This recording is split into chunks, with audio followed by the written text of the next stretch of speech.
Con las 8:50, Mónica, continuamos con la ampliación de noticias. Sí, efectivamente, y vamos a darle la bienvenida a Felipe Cantuarias, presidente de la Sociedad Peruana de Hidrocarburos.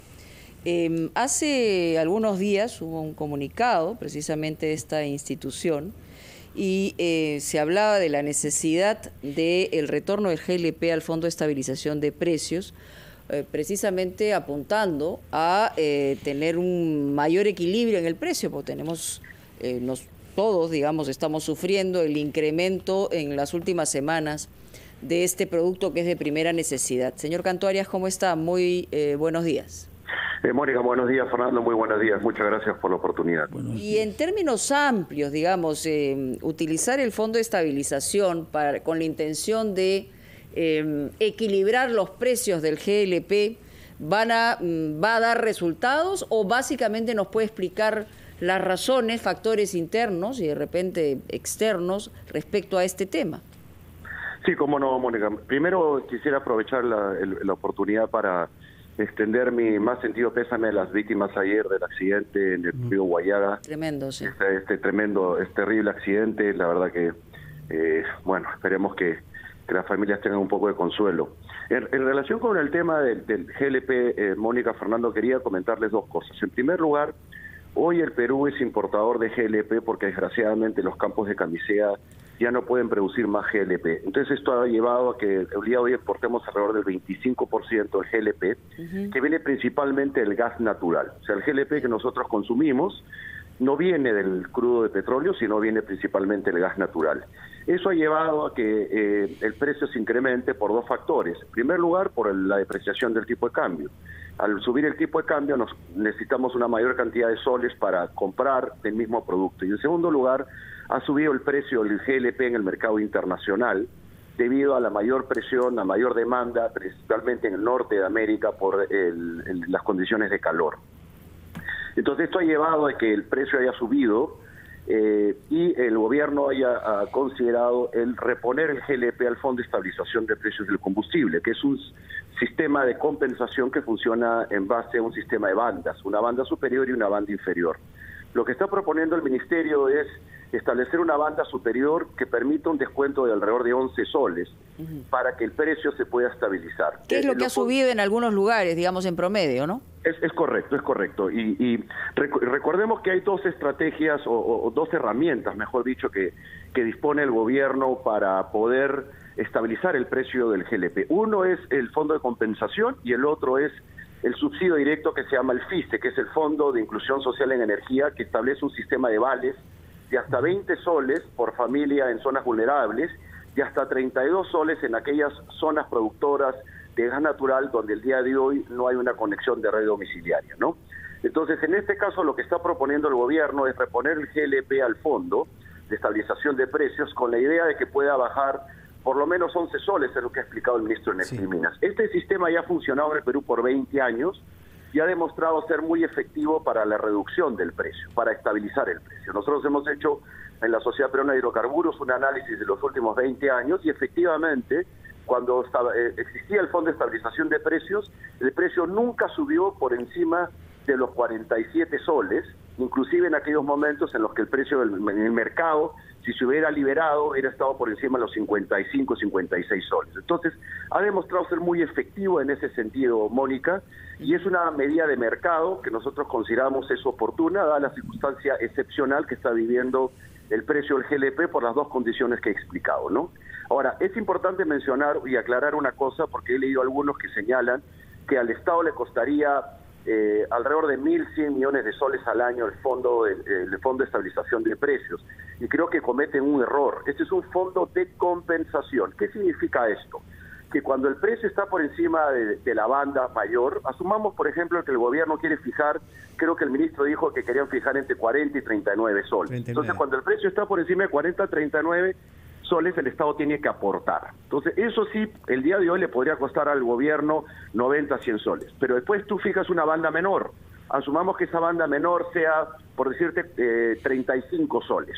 Cuando el precio baja por debajo de los 35 soles, son los productores o las plantas envasadoras las que aportan y compensan el aporte del Estado.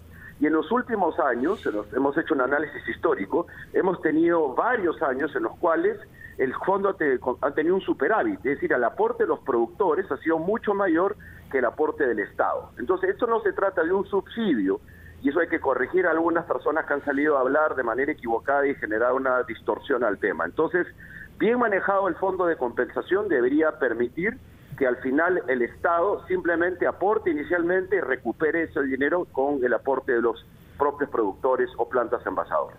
Señor Cantuarias, todo este razonamiento suyo reposa en la premisa de que el Perú seguirá consumiendo sobre todo el GLP, porque nos ha dicho el gas de Camisea, que es un gas natural, no se da abasto. ¿Qué significa eso respecto de las reservas eventuales de nuestro país? ¿Estamos explorando? ¿Estamos aumentando nuestra capacidad extractiva de gas natural? Porque en buena cuenta sería mucho más razonable y más económico para todo el mundo que dispongamos de gas natural y que lo usemos para el mercado interno.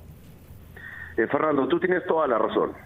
Efectivamente, el GLP es hoy la principal energía de los hogares, 7,5 millones de hogares, pero también es la energía preferida por los taxistas. Hoy el GLP vehicular es un 30% del total del consumo del GLP, pese a que nosotros somos importadores. Efectivamente, como una parte de una política nacional de masificación del gas natural, el Perú debería llevar el gas natural a los domicilios peruanos y también utilizar el gas natural para los vehículos, lo que se llama el GNV en lugar del GLP. Esa es la política pública desde el punto de vista conceptual. Pero desgraciadamente, en los últimos años han fallado 3 factores. Primero, no se está explorando, con lo cual estamos perdiendo nuestras reservas de gas natural, pese a que tenemos una serie de reservas ya encontradas, no las ponemos en valor por la falta de políticas que incentiven la inversión privada. Esto requiere miles de millones de dólares, requiere un impulso del Estado, pero principalmente inversión del sector privado porque el Estado no tiene los recursos. Segundo, para poner el gas natural al servicio de nuestra sociedad, de nuestro pueblo, necesitamos hacer una inversión en infraestructura de ductos.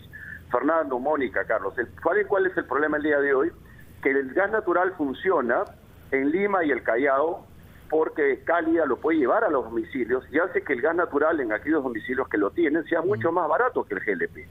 Pero el día de hoy... En los barrios residenciales con mucha frecuencia. Claro, efectivamente, Fernando. Pero en Lima y Callao funciona bien. Pero ¿qué pasa con el gas natural en el sur y en el norte?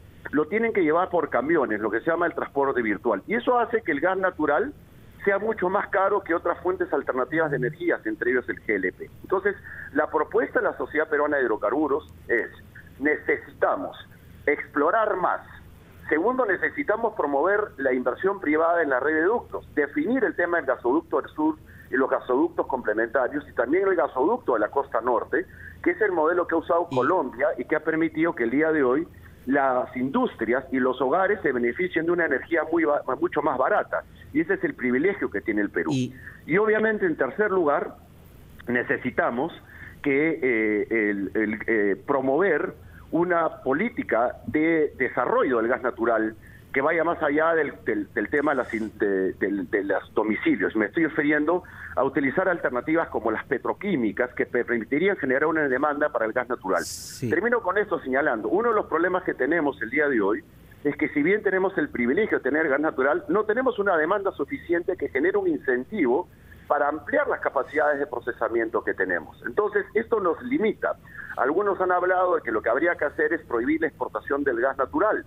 Y eso sería un grave error, porque no tenemos dónde colocar ese gas natural. No hay demanda y más bien perderíamos las regalías que paga. Entonces, nuestra propuesta es: necesitamos una política de masificación del gas natural, donde, impulsado por el Estado creando las condiciones y donde el sector privado tiene una enorme oportunidad de contribuir con el desarrollo del país y permitir que nuestro país siga siendo competitivo a nivel industrial, pero que también llegue el gas natural a todas las zonas. E inclusive aquellas zonas pobres que el día de hoy en algunas regiones, y termino con este comentario, no lo tienen. Y para eso hay una cuarta política que puede implementar el Estado, que es en aquellas regiones donde no va a ser económicamente rentable llevar el gas natural. Por ejemplo, hay zonas que no tienen suficiente demanda. Es ahí donde el Estado, por medio de este Fondo de Inclusión Social en Energía, que es un recurso que se alimenta con el aporte de todo del sector privado, pueda llevar ese gas natural a los domicilios con un subsidio que les permita gozar de estos beneficios, ¿no? Una propuesta que presentó el presidente del Consejo de Ministros en su presentación ante el Congreso, señor Cantuarias, es que el Estado va a participar en todas las actividades del rubro de gas y petróleo para aumentar justamente la competencia, ¿no? Se promoverá la exploración pública y privada, y para eso se va a reestructurar Petroperú. ¿Usted está de acuerdo con esta propuesta? Es una muy buena pregunta. A ver, el día de hoy Petroperú ya participa en lo que es lo que se llama el upstream, la parte de producción. Petroperú es el titular del lote 192 y también del lote 64, y ha logrado conseguir un socio privado, socios inversionistas, para hacer la inversión de riesgo. Ese modelo nosotros lo hemos apoyado porque permite la integración vertical de Petroperú sin que Petroperú tenga que hacer la inversión de riesgo, es decir, sin tener que hacer un aporte de efectivo para la inversión. Ese modelo creemos que sí es efectivo. En relación con que Petroperú tenga que hacer inversión de riesgo en exploración, nosotros consideramos que eso no es conveniente ni tampoco lo puede hacer. Hoy día Petroperú, recordemos, tiene un endeudamiento muy importante por la construcción de la refinería de Talara, ha tenido que obtener un financiamiento de más de 4.000 millones de dólares, ha emitido bonos en el mercado internacional y tiene también un endeudamiento con la cooperación española por más de 1.500 millones de dólares, y eso le genera una serie de restricciones financieras y obligaciones que tiene que cumplir, y no tiene la caja para hacerlo. Entonces, Petroperú puede ser un gran promotor de la inversión privada, sí, lo está haciendo el día de hoy, y creemos que ese rol lo hace bastante bien, y puede ser un rol promotor. Ahora, Petroperú no va a poder hacer un rol de, como piensa el presidente del Consejo de Ministros, con todo respeto, de regular el mercado. Petroperú tiene hoy, el día de hoy, menos del 40% del mercado de combustibles. En consecuencia, lo que se necesita hacer es promover una política de mayor competencia. Por ejemplo, en el caso de GLP tienes 80 marcas, ya hay suficiente competencia, no se necesita un actor más. Lo que se necesita es mejorar las condiciones de competencia. Por supuesto que sí. Muchísimas gracias por su respuesta y por su tiempo. Feliz día feriado, señor Felipe Cantuarias. Gracias por haberlo usado para darnos explicaciones de algo que afecta directamente a la economía de las familias peruanas. Muchas gracias y muy buenos días. Recuerdo que usted es el presidente de la Sociedad Peruana de Hidrocarburos. Vamos a escuchar.